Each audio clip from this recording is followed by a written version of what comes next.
ആ യേശുക്രിസ്തു കാൽവരി ക്രൂശിൽ മരിക്കുകയാണ്. അവൻ മരിക്കുമ്പോൾ നമ്മുടെ പാപത്തിന്റെ പരിഹാരം, പാപത്തിന്റെ ശിക്ഷ ദൈവ കോടതിയുടെ മുമ്പിൽ അവൻ നമുക്ക് പകരക്കാനായിട്ട് ഏറ്റത് വഴി യേശുക്രിസ്തുവിന്റെ പാപത്തിന്റെ ശിക്ഷ വഹിച്ചു എന്ന് ഹൃദയം കൊണ്ട് വിശ്വസിക്കുന്ന ഏവരെയും സമ്പൂർണ്ണമായിട്ടും രക്ഷിപ്പാൻ യേശുക്രിസ്തു മതിയായവനാണ്. അവന്റെ രക്തം നമ്മുടെ പാപങ്ങളെ പോക്കുവാൻ, ശുദ്ധി ചെയ്യുവാൻ മതിയായതാണ്. നിന്റെ പാപം കടും ചുവപ്പായിരുന്നാലും അത് ഹിമം പോലെ വെളുപ്പിപ്പാൻ യേശുക്രിസ്തുവിന്റെ രക്തം മതിയായതാണ്. ആ യേശുക്രിസ്തു കാൽവരി ക്രൂശിൽ മരിക്കുമ്പോൾ നമ്മളെ മരണത്തിന്റെ താഴ്വരയിലേക്ക് തള്ളിക്കളഞ്ഞ് സാത്താന്റെ അധികാര വർഗ്ഗങ്ങളെ താഴ്ത്തിക്കളഞ്ഞ് മരണത്തിന്റെയും പാതാളത്തിന്റെയും താക്കോൽ യേശുക്രിസ്തു തിരികെ വാങ്ങി. അവരിതാ യേശുക്രിസ്തു ക്രൂശിൽ മരിക്കുമ്പോൾ മനുഷ്യരോടുള്ള ദൈവത്തിന്റെ പ്രീതി ഉണ്ടായിട്ട് ദൈവത്തിനും മനുഷ്യനും തമ്മിലുള്ള ശത്രുത്വം നീക്കപ്പെട്ടത് വഴി ദൈവത്തിന് സ്വർഗം സമ്പൂർണ്ണമായിട്ട് നമുക്ക് തുറന്നിട്ടിരിക്കുന്നു. അത് കൂടെ കൂടെ അടയ്ക്കേണ്ട, കൂടെ കൂടെ തുറക്കുകയും വേണ്ട. യേശുക്രിസ്തുവിന്റെ ശരീരയാഗത്താൽ സ്വർഗം നമുക്ക് വേണ്ടി തുറക്കപ്പെട്ടിരിക്കുന്നു. ഒരു ദൈവവും ഒരു സ്വർഗവും മാത്രമേ ഉള്ളൂ പ്രിയപ്പെട്ടവരെ. ആ സ്വർഗത്തിലേക്ക് പ്രവേശിപ്പാൻ ഇനി നിങ്ങൾ യാഗം ചെയ്യുന്നെങ്കിൽ കുറ്റകരമാണ്.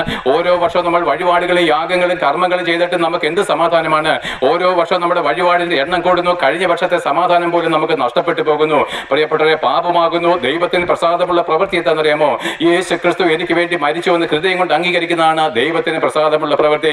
നിങ്ങളുടെ പണമോ നിങ്ങളുടെ കൈകാലുകളെ എന്താണ് പീഡിപ്പിക്കുന്നതോ, ശരീരത്തെ പീഡിപ്പിച്ചിട്ടോ, നിങ്ങളുടെ പണം കൊണ്ടോ നിങ്ങളുടെ ശരീരം കൊണ്ടോ മറ്റേതൊരു രീതിയിൽ നിങ്ങൾ പീഡിപ്പിച്ചാലും ദണ്ഡിപ്പിച്ചാലും പ്രിയപ്പെട്ടവരെ, ദൈവത്തിന് അത് പ്രസാദമല്ല. ദൈവത്തിന് ഒരു പ്രസാദമുള്ളൂ, തന്റെ പുത്രനായിരിക്കുന്ന യേശുക്രിസ്തുവിൽ വിശ്വസിക്കുക. എന്നാൽ നീയും നിന്റെ കുടുംബവും രക്ഷ പ്രാപിക്കുമെന്നാണ് അവിടുത്തെ വചനം.